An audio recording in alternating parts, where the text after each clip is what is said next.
ಕಣ್ಣೊಳ್ಳೆ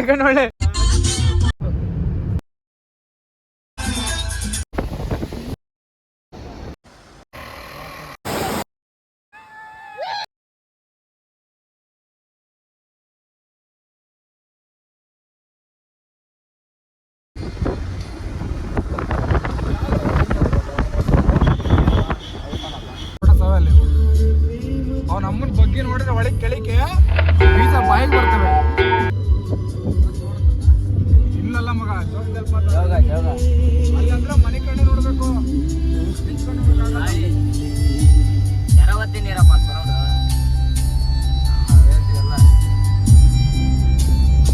ಒಳ್ಳೆ trip plan ಮಾಡಿ ಬಿಡ. ನೋಡಿ ಅವ್ರಿಗೆ ತಡ್ಕೊಳಕ್ ಆಯ್ತಿಲ್ಲ, ಆ ಟೈಪಲ್ಲಿ ಖುಷಿ ಆಗಿದ್ದಾರೆ. ಆ ಖುಷಿಗೆ ಒಂದು 4-5 ಸ್ಟೆಪ್ ಹಾಕ್ಬಿಟ್ಟಿದ್ದಾರೆ. ನೋಡಿ ಯಾವ ಥರ ಸ್ಟೆಪ್ ಹಾಕ್ತಾಯಿದ್ದಾರೆ ಅಂತ. ಬಟ್ ಅಲ್ಲಿ ಹೋದ್ಮೇಲೆ ಆ ಟೈಪ್ ಎಂಜಾಯ್ಮೆಂಟ್ ಬಂದೇ ಬರ್ತೇಗಳು. ಪ್ರತಿಯೊಬ್ಬ ಮನುಷ್ಯನಿಗೂ ಯಾವ ಟೈಪ್ ಎಂಜಾಯ್ಮೆಂಟ್ ಮಾಡ್ಬೋದು ಅಂದ್ರೆ ಸವಿಬೇಕು ಅಲ್ಲಿರುವ ವಾತಾವರಣನ. ಆ ಟೈಪ್ ಇದೆ ಊರಲ್ಲಿ.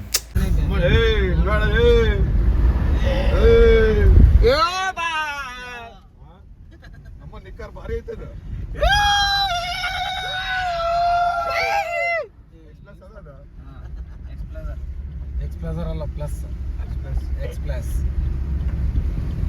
ಶೋ ఎందుకు ఇప్పించుకుంటా అంటే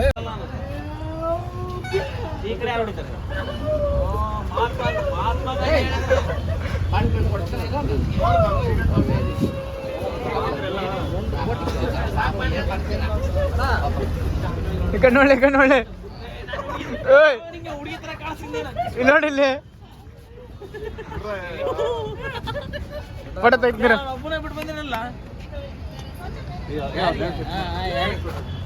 ಅವ್ರ್ಯಾಕೆ ಬರ್ತೀನಿ ನಾನಿಲ್ಲ.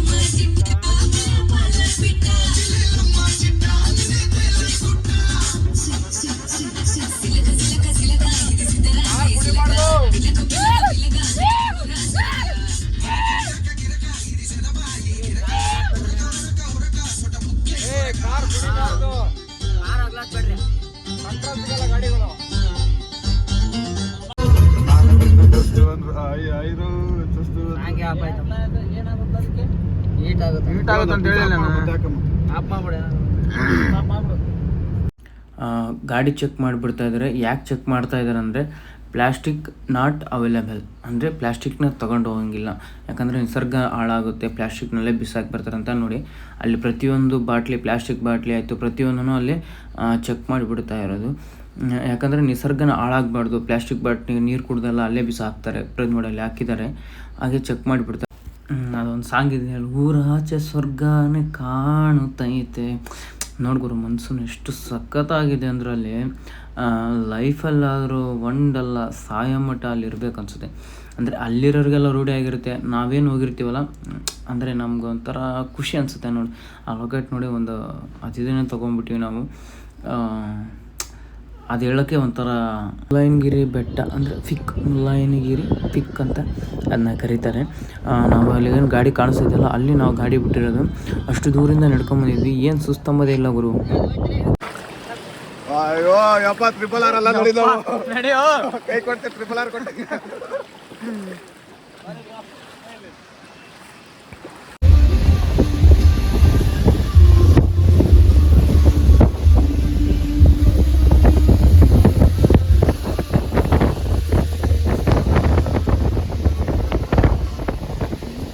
ಅಲ್ಲಿ ಲಯನ್ಸ್ ಕ್ಲಬ್ ಅವರು ಒಂದು ಬೋರ್ಡ್ ಹಾಕಿದ್ದಾರೆ, ಸ್ವಚ್ಛತೆಯನ್ನು ಕಾಪಾಡಿ ಪಂಚಸೂತ್ರಗಳಂತ.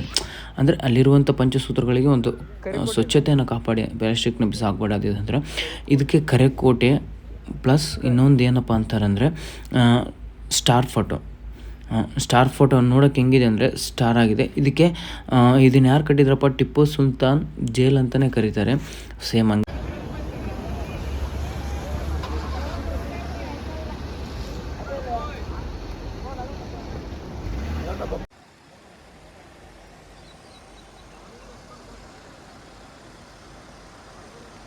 ಇದು ಹೊಸ್ದಾಗಿ ಮಾಡಿದ್ದಾರೆ.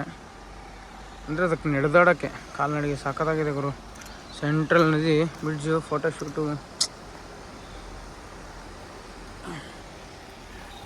ಗಾಡಿ ಹೀಗೆ ಏರ್ ಕಮ್ಮಿ ಆಗಿದೆ, ಗಾಡಿಗೆ ಏರ್ ಹಾಕ್ಸ್ತಾ ಇದೀವಿ. ಗಾಡಿಗೆ ಏರ್ ಹಾಕ್ಸ್ತಾ ಇದೀವಿ, ಏರ್ ಕಮ್ಮಿ ಆಗೋಗ್ಬಿಟ್ಟಿದೆ.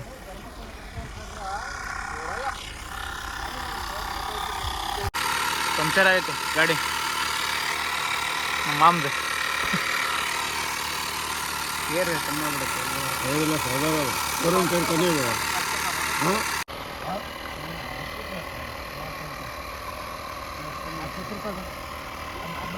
ಚಿತ್ರ ತಗ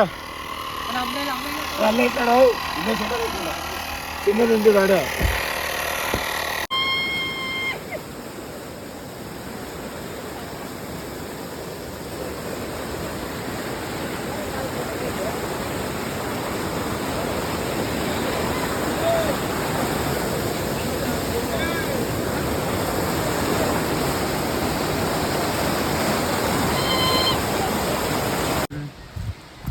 ಬರ್ರಿ 5:30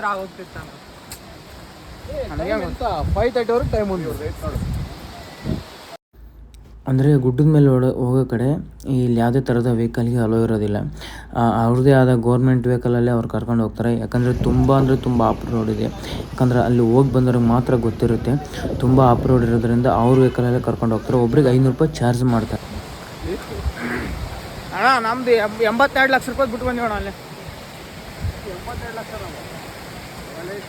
ಹ್ಞೂ ಯಾರೇನು ಲೆನ್ಸ್ 22 ಲಕ್ಷ ಅದಾವು.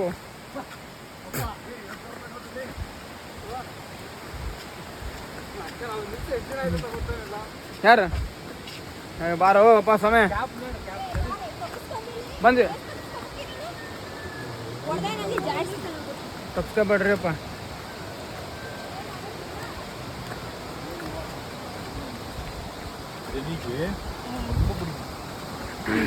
ತಪ್ಸ್ಕೊಂಡ್ಬಿಟ್ಟಿದ್ರಂತಲ್ಲ ಅವರು. ಹೋ ಬಾಬಾ ಹೋಯ್ ಏನ್ ಗುರು ಈ ಸೌಂಡ್ ಕೇಳಕ್ಕೆ ಒಂಥರ ಖುಷಿ ಆಗುತ್ತಲ್ಲ. ಏನು ತಂಗ ಹಾಂ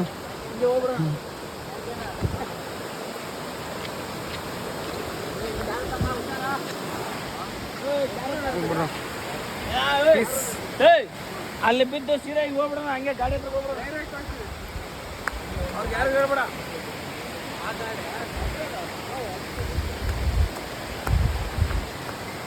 ನೋಡಿ ಫ್ರೆಂಡ್ಸ್ ಯಾವ ಥರ ಇದೆ. ಎಂಜಾಯ್ಮೆಂಟ್ ಮಾಡ್ಬೇಕು ಜೀವನದಲ್ಲಿ ಅಂತಂದ್ರೆ ಇದಕ್ಕೆ ವಾಟೆ ವಾಸುಪ.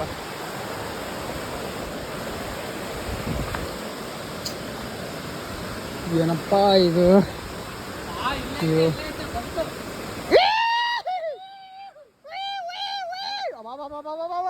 ನೋಡಿ ಫ್ರೆಂಡ್ ಬಾಬಾ ಪೀಸ್ ಆಗೈತೆ ಪೀಸ್.